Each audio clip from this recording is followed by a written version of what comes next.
작은 동기.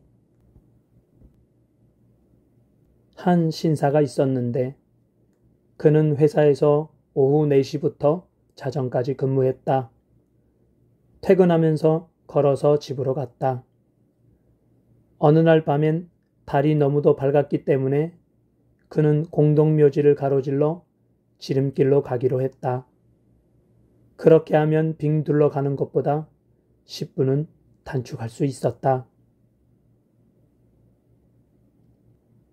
전에도 그런 적 여러 번 있었고 별다른 일을 겪지 않았기 때문에 그는 주저없이 공동묘지 안으로 들어섰다. 그는 그쪽 길을 잘 알고 있었다.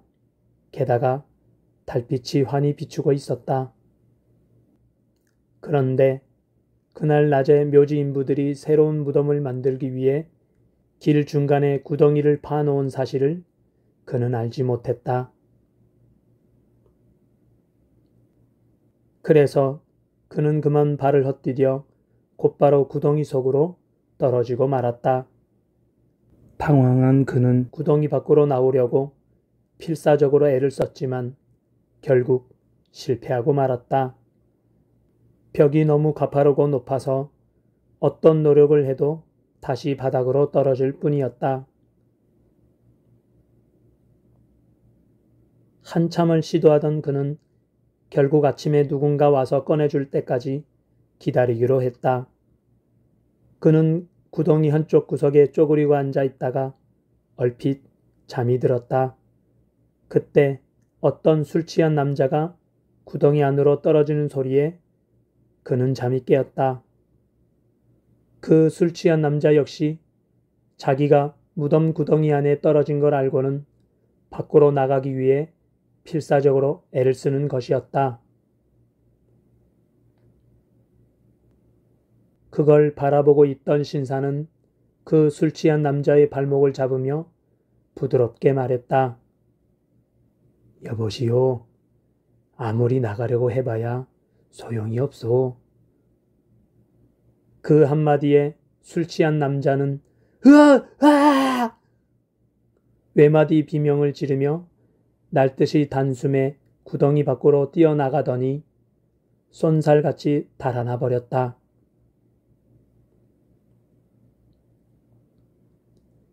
이 이야기는 아무리 어려운 상황에 처해 있어도 작은 동기만 있으면 그것을 뛰어넘을 수 있다는 것이다. 쫓기는 도둑은 2미터가 넘는 담장도 훌쩍 뛰어넘고 5미터가 넘는 난간도 훌쩍 뛰어 건넌다고 한다. 평소에는 어림도 없는 일인데 그런 위기 상황에서는 초인적인 힘이 나오는 것이다. 같은 예로 월남전에 참가했던 어떤 분의 이야기가 인상 깊다. 갑자기 총송이 울리며 옆에서 전우들이 총에 맞아 쓰러진다. 다급한 나머지 안전지대로 뛰어서 피하는데 급히 뛰다 보니 차량이 못 들어오도록 막는 바리케이드에 혁대가 걸린 줄도 모르고 막 내달렸다고 한다. 평소 같으면 그 무거운 바리케이드를 끌고 뛸 수가 없었을 것이다.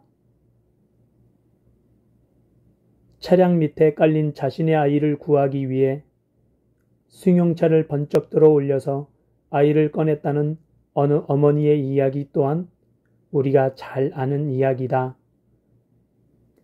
일상에서 가끔 자신이 태만하다고 생각될 때는 일부러라도 자신을 위기 상황으로 몰아보라. 정신이 번쩍 날 것이다.